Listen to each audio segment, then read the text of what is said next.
Paintball, man. You know, my paintball story was kind of, it was kind of crazy, you know. I never knew what paintball was.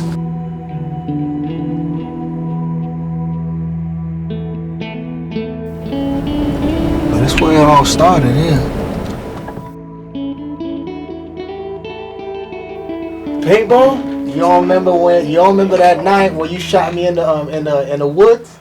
In the bushes where I was shooting all the kids on 110? One day I'm coming home from basketball. Yeah. I must have been like 16, 17. And I'm coming home from basketball and like I see all my friends running. I have no idea what they're running from, but I hear a van, a truck. And as I see the truck come by, I see my friends running, so I run also. You know, I run into this bush. You see, that gate wasn't there. You see that bush right there? See, that gate wasn't there. I ran and I hid in that bush right there. And I heard, he's in the bush. And the van pulled up, stopped, and a friend of mine, he jumps out the car with a paintball gun. And he starts shooting in the bush. We had nobody to shoot, and we saw you, and we just shot you. And I take off running, and he shoots me in the back of the head. I fall down. I grab my basketball. I run home, and I run home crying to my mom. And I told my mom, "Oh man, these guys just shot me. They just shot me with something, and it's yellow." and it didn't stop after that, you know. Ever since I can remember, like, it's always been Jerry, my mom, and my sister. But mostly all Jerry. I met Jerry back in 2000 at R&T in the sand pits. Basically, it's been a long journey since then. Well, Jay was my guinea pig. I love shooting Jay. I shot Jay pretty much every time we played. I found this field called Rough and Tough. Okay. And Peter Bowfield, like the first day I got there, I met up with Peter, and Peter was like, "Oh man, you know what? Won't you come out here and play? You know, I'll hook you up." You know, because man, paintball was expensive back then. You know, I couldn't afford to go to a field and play. You came at me, you said it was a team setting up, you asked me if I wanted to sponsor it, I started sponsoring it. You know what I mean? It was called R&T, I remember. R&T All-Stars. R&T All-Stars. From the beginning, I was always with R&T All-Stars. Okay. That's really like my team, you know, my main team. Yeah. You know, from the first time I played, I never got a chance to play rookie. I went straight to novice back in, I think, 02 Tampa. You know, and from then, I just, you know, it just kept growing, you know. Basically, you know, like I said earlier, is that in that time there was nobody really believing in that sport because of the use of the gun and the pain and you know, there was a lot of negativity towards that sport. You know, now it's a different sport. Now you guys have a sponsor, you guys have a people, but back then it wasn't. You know what I'm saying? So you know, we just did our part in trying to make these kids get into something positive. When we step on the field, whoever we're playing against, they already lost, but they already know who they're playing against. So let's not give them an opportunity to get back in the game. One point, and that's it, you let them back in. We got home court advantage, man. It's easy. Most people know my little brother, you know, Kevin Cadet. He don't have the same last name as me. My mom's fault, not my dad's. But he started playing paintball when he was 8. And it's because, you know, from the time he was 6 years old, 6, 7 years old, he will always come to the field with me. You know, I'll go to the field, he'll come, he'll watch, he'll be one of those little kids picking up paint off the ground. And, you know, to watch him become 8 years old, started playing, 10 years old, playing young guns and coming up, and then playing D1 with me, you know, those are like, it's crazy, you know, because these kids are the kids that's gonna take my spot one day. That's gonna take everybody's spot, you know. So it's pretty cool watching that. I remember I used to go to R&T paintball all the time. And I remember the first day Jerry ever let me shoot a paintball gun. And he was like, shoot it one time. I did not just shoot it one time. I got trigger happy and wasted a load of paint on nothing. And ever since then, I just wanted to play. Because Jerry would take me out every weekend. And I used to play like little 3-man tournaments, you know. And every time they'll go out to an event, I'll beg to play. But I was like 9 years old. Who's gonna put a 9-year-old on the D2 team? Nobody. But eventually it happened. Jason was always known as my agent for some reason because they didn't really know Jason's name. It was like, oh yeah, it's that guy that be with Jerry. That was his name, you know, like if you saw Jason, you would be like, oh, Jerry must be nearby, you know? That's the experience we had. To this day, anytime I go to a paintball tournament, the only thing people ask me is, where's Jerry? At the end of '07, we brought in Damien and Towley, you know, which everybody knows those are my best friends in paintball. You know, Towley promised me 10 years of his life. He robbed me when he passed away, you know, and that hurt us, you know, because that year we won 4 D1 events back to back. We won 4 in a row. 2008, I think we won like 3 events. 3 events, courtesy to Jerry. This was the same year they won like 4 events. I still got my plaques. I'll never forget that year. We balled out that year. I would say I lived a pretty good life. You know, I've done so much at my age, you know. I'm 33 right now, and I started playing when I was 17, you know, and throughout these years, man, I done been to 6 continents. You know, I done covered so many countries. I have friends all over the world. I can't complain.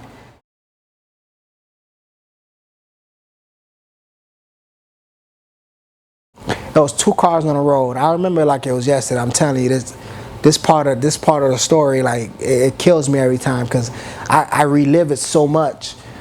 There was 2 cars on the road. There was a truck and there was a Mercedes, and I was in the middle. It's a 2-lane road. So Highway 27 is just 2 roads on each side. There's pretty much no lights. It's dark, and in the middle it's a median, but it's like uneven ditches, you know, grass and stuff like that. So as we're driving, and on both sides, it's pretty much just oranges. It's just trees. So it's kind of like in the middle of nowhere. But it's the easiest route from Lakeland to I-75, you know, for me to get home. So as I'm driving, I'm probably like an hour and a half away from home. I've been driving like 2 hours already, and I just heard it, and I felt it. And as soon as it did, the car actually slid to the side, and once it hit the median, it just flipped, you know. And I remember the car flipping, right? On the first flip, you know, I asked God, you know, please don't let me die, you know, because all this was in slow motion to me. Even though it was fast, it was in slow motion. On the first flip, I asked God, don't let me die.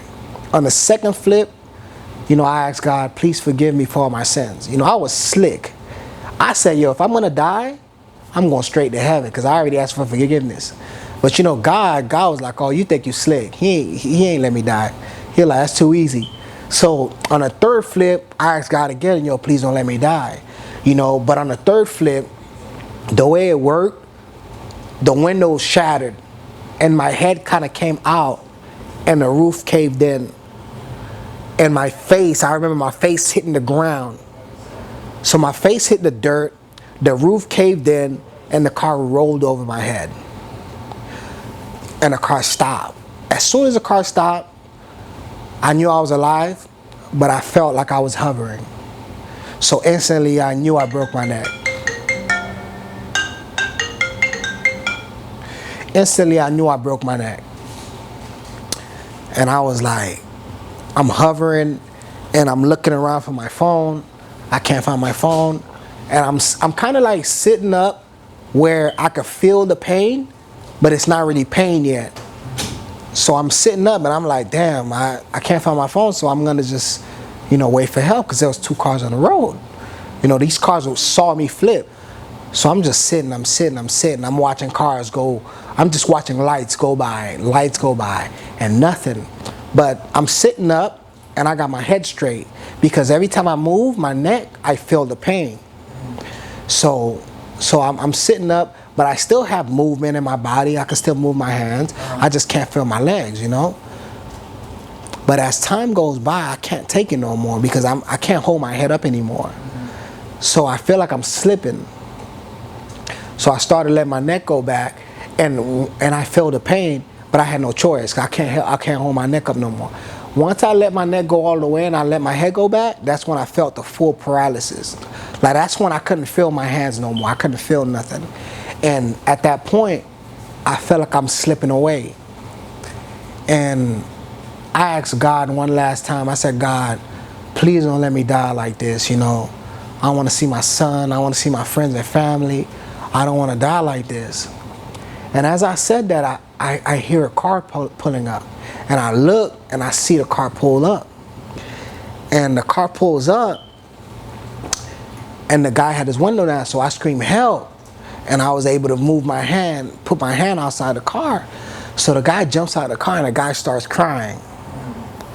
And the reason the guy was crying was because the guy actually was driving north, saw the car, stopped, and saw the car on the side of the road, and he was like, yo, why is this car on the side of the road like this? You know, because usually, you know, when a car crashes, you know, the cops usually come, tow truck takes the car. Yeah. So there's no reason why this car's on the side of the road. But he's looking, but it's dark, and he sees nothing, no type of movement. He leaves.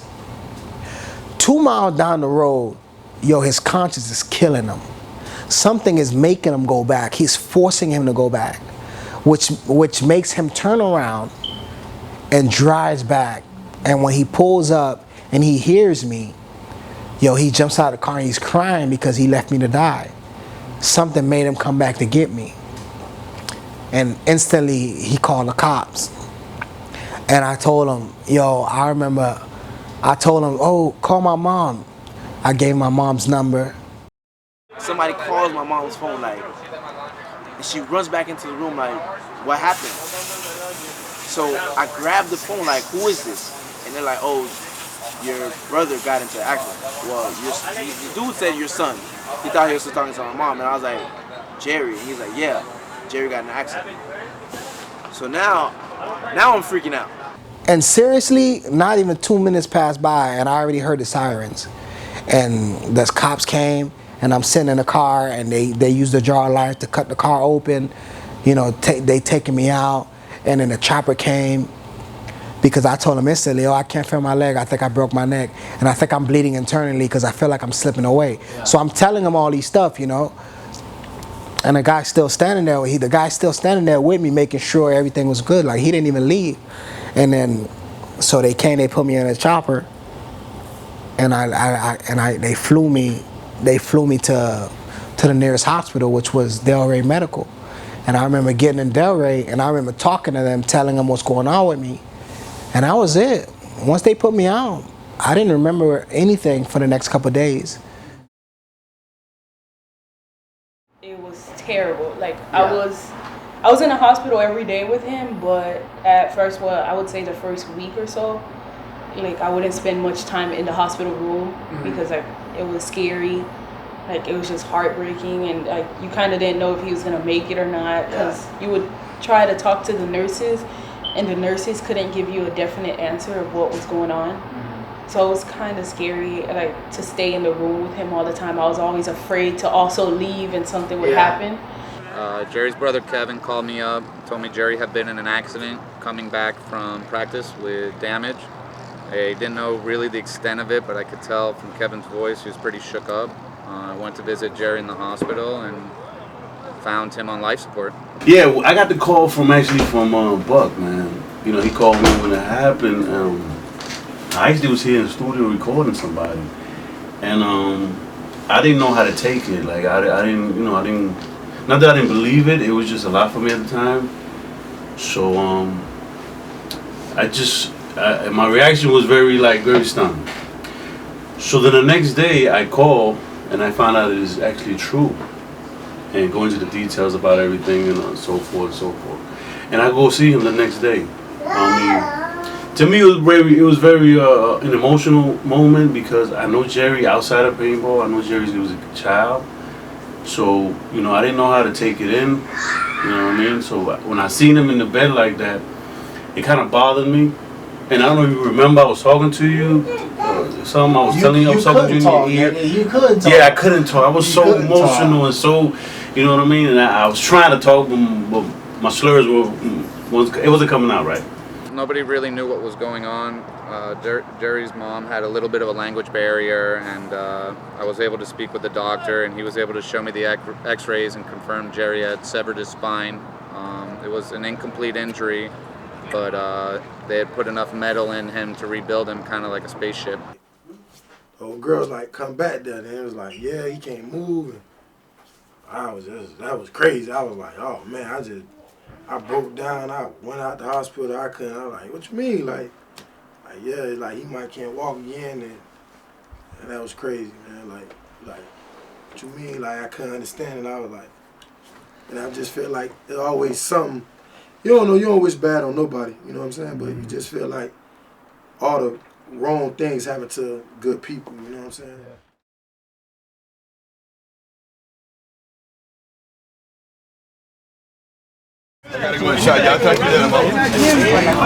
I knew he'd pull out of it, you know.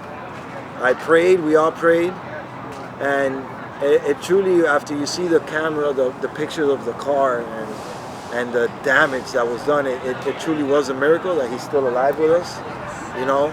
It's unfortunate, his injury, but I know with faith and trust, God's got a miracle in store for him, and we all believe in it.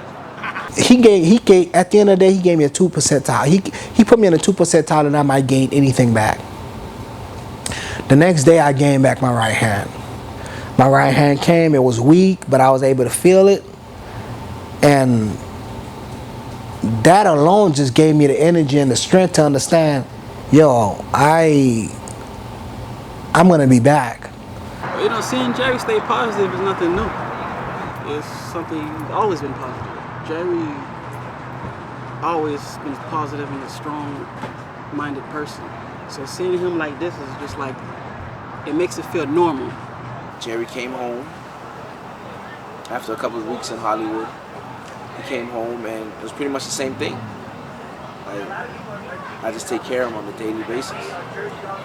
Meds, food, changing his clothes, all that. I pretty much put my life on hold, my paintball career, school, and all that, you know, just to take care of him. I'm not complaining or nothing like that. Nowhere near it, but, you know, that's life. So I have a life those turns, and you gotta, life those turns at you, you gotta adapt.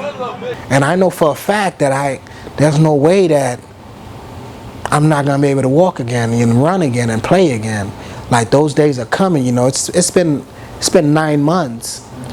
You know, it takes like a year and a half for the swelling in your spine to go down. You know, and once that goes down, then it really shows you what you're gonna gain back. And I already gained so much, you know. You're born 1 year, you got the dash, then you got the end, like they said, you know, that's how they said it. And live the dash, you know, it's a true statement. And I know my boy right here, he's gonna come back. You just know, like, you know, he's a good person, and God, you know, like I tell people, like, yeah, you know, you might not be walking out, but, you know, we pray every night, eventually you'll walk again. Just a minor setback, you know, I just thank God that, you know, he here, you know what I'm saying? It could have been a lot worse. Like, they had this exercise where they'll throw the ball at him, and to watch him catch it, like, that might not seem like a big thing, but it was, like, humongous, like it was coming back little by little.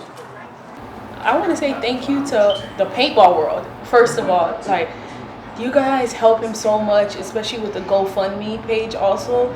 It's really the paintball world that's been there and stuck around him and gave him that motivation. There's some words that have been posted on his Facebook page, his Instagram message, direct message, phone calls that I couldn't say better myself. Paintball has done so much for me and made me look at life differently and made me a better person all around. You know, I have a love for people now that I probably would have never had before. And that means a lot. And I wouldn't be where I'm at right now if it wasn't for paintball. And if it wasn't for everybody out there that's rooting for me. I'd probably still be in a hospital bed. You know, who knows? I probably would not have had the strength to make it. Because, you know, if you're not mentally strong, you won't survive. You have to want to survive. Because it'll be so easy for me to just give in, where, you know, I would have just not made it, because I had to fight. Those 3 days, I had to fight every day, where the nurses really thought I wasn't gonna make it. And if I didn't fight those days, I would have never made it. It's all, you know, it's that mindset, it's that heart, and you need that. And most people that play paintball have that heart. Because if you don't got that heart, man, you're not going to survive out there. You're not going to survive. That's why I think I'm a survivor.